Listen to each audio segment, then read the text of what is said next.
നമസ്കാരം, മലയാളി വാർത്തയിലേക്ക് സ്വാഗതം. വധശിക്ഷയ്ക്ക് വിധിക്കപ്പെട്ട യമനിലെ ജയിലിൽ കഴിയുന്ന നിമിഷപ്രിയയുടെ മോചനത്തിനുള്ള ശ്രമം തുടരുകയാണ്. നിമിഷപ്രിയയുടെ അമ്മ പ്രേമകുമാരി വൈകിട്ടോടെ യമനിലെ ഏതനിൽ നിന്ന് സനയിലേക്ക് പോകും. ഏറ്റവും അടുത്ത ദിവസം മകളെ നേരിട്ട് കാണാനാകുമെന്നാണ് പ്രേമകുമാരിയുടെയും ആക്ഷൻ കൗൺസിലിന്റെയും പ്രതീക്ഷ.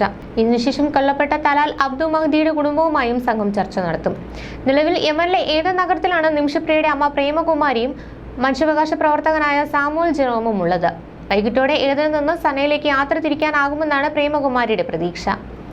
വിമതരായ ഹൂതികളുടെ നിയന്ത്രണത്തിലുള്ള നഗരമാണ് സന. ഏതനിൽ നിന്ന് 10 മണിക്കൂറോളം റോഡ് മാർഗം യാത്ര ചെയ്തു വേണം സംഘത്തിന് സനയിലെത്താൻ. ഹൂതികളുടെ അനുമതിക്ക് വിധേയമായി മാത്രമേ പ്രേമകുമാരിക്കും സംഘത്തിനും സനയിലേക്കുള്ള പ്രവേശനം സാധ്യമാകൂ.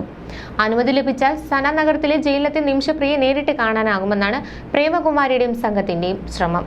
ഇതിനു പിന്നാലെ സനയിൽ തന്നെ കൊല്ലപ്പെട്ട തലാൽ അബ്ദു മഹദിയുടെ കുടുംബത്തെയും കണ്ട് ചർച്ച നടത്തണം.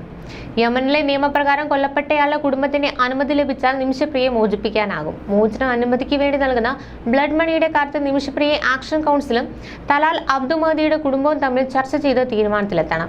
നിമിഷപ്രിയെ നേരിട്ട് കാണേണ്ടതും സമവായ ചർച്ചകൾ നടത്തേണ്ടതും ഹൂതി വിമതരുടെ കയ്യിലുള്ള മേഖലയിലാണ് എന്നതാണ് പ്രധാന പ്രതിസന്ധി. എങ്കിലും പ്രതിസന്ധികൾ മറികടന്ന് പാലക്കാട് കൊല്ലംകോട് സ്വദേശിയായ നിമിഷപ്രിയയുടെ മോചനം സാധ്യമാകുമെന്നാണ് പ്രതീക്ഷ. യമൻ പൗരനായ തലാൽ അബ്ദു മഹദിയെ കൊലപ്പെടുത്തിയ കേസിലാണ് നിമിഷപ്രിയെ വധശിക്ഷയ്ക്ക് വിധിച്ചത്. 2017 ജൂൺ 25-നായിരുന്നു വധശിക്ഷയ്ക്ക് ആധാരമായ കൊലപാതകം. തലാൽ അബ്ദു മഹദിയെ വിഷം കുത്തിവെച്ച് കൊലപ്പെടുത്തി എന്നാണ് കേസ്. നിമിഷപ്രിയയുടെ മോചന ശ്രമങ്ങളിൽ ഇടപെടാൻ കേന്ദ്ര സർക്കാർ തയ്യാറായിരുന്നില്ല. നേരിട്ട് യമനിലേക്ക് പോകുന്നതിന് സുരക്ഷാ അനുമതിയും നൽകിയില്ല. ഡൽഹി ഹൈക്കോടതിയുടെ ഉത്തരവിനെ തുടർന്നാണ് പ്രേമകുമാരിക്കും സംഘത്തിനും യമനിലേക്ക് പോകാൻ കേന്ദ്ര സർക്കാരിന്റെ അനുമതി ലഭിച്ചത്. യമൻ പൗരനായ തലാൽ അബ്ദു മഹദിയെ 2017-ലാണ് നിമിഷപ്രിയ കൊലപ്പെടുത്തുന്നത്. നിമിഷയുടെ ഭർത്താവാണ് തലാൽ. എന്നാൽ ഇത് സാങ്കേതിക വിവാഹം മാത്രമാണ് നടന്നതെന്നും പറയപ്പെടുന്നുണ്ട്. 2017 ജൂലൈ 25-നാണ് കേസിന് ആസ്പദമായ സംഭവം നടക്കുന്നത്.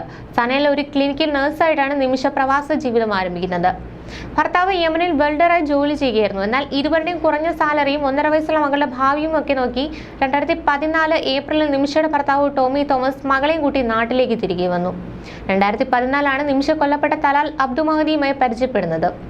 നിമിഷയും ഭർത്താവും യമനിൽ ഒരു ക്ലിനിക്ക് തുടങ്ങാൻ ആലോചനയിട്ടിരുന്നു. പക്ഷേ യമനിൽ ക്ലിനിക്കിന് ലൈസൻസ് ലഭിക്കാൻ ഒരു യമൻ പൗരന്റെ സഹായം ആവശ്യമായതോടെ പരിചയക്കാരനും യമൻ പൗരനുമായ തലാലിനെ നിമിഷ നിർദ്ദേശിക്കുകയായിരുന്നു. പക്ഷേ നിമിഷ ലൈസൻസിനായി തലാലിന്റെ സഹായം തേടിയിട്ടില്ലെന്നാണ് ഭർത്താവ് ടോമി പറയുന്നത്. അങ്ങനെ നിമിഷ 2015-ൽ ക്ലിനിക്ക് ആരംഭിച്ചു. എന്നാൽ യമനിൽ ആഭ്യന്തര യുദ്ധ പ്രഖ്യാപനമുണ്ടായ സാഹചര്യത്തിൽ പുതിയ വിസയ്ക്ക് അനുമതി ഇല്ലാതായതോടെ നിമിഷയുടെ ഭർത്താവിനും കുട്ടിക്കും തിരിച്ചു വരാൻ കഴിഞ്ഞില്ല. ഇതോടെയാണ് തലാലിന്റെ ഉപദ്രവം ആരംഭിക്കുന്നത്. ശാരീരിക ആക്രമണവും സുഹൃത്തുക്കൾക്കൊപ്പം ലൈംഗിക ബന്ധത്തിൽ ഏർപ്പെടാൻ ഭീഷണിപ്പെടുത്തുകയും ചെയ്തതായി നിമിഷ പറയുന്നുണ്ട്. 2017 ജൂലൈയിൽ മയക്കുമരുന്ന് കുത്തിവെച്ചാണ് നിമിഷ തലാലിനെ കൊല്ലുന്നത്. എന്നാൽ കൊല്ലാൻ ഉദ്ദേശിച്ചിട്ടില്ലെന്നും തലാലിന്റെ കൈവശമുണ്ടായിരുന്ന പാസ്പോർട്ട് വീണ്ടെടുക്കുകയായിരുന്നു ലക്ഷ്യമെന്നും നിമിഷ പറയുന്നു. തന്റെ പ്രശ്നങ്ങൾ അറിഞ്ഞ ജയിൽ വാർഡൻ തലാലിൽ നിന്ന് രക്ഷപ്പെടാൻ പാസ്പോർട്ട് സ്വന്തമാക്കണമെന്നും അതിനായി അവനെ മയക്കാൻ ശ്രമിക്കണമെന്നും പറഞ്ഞു.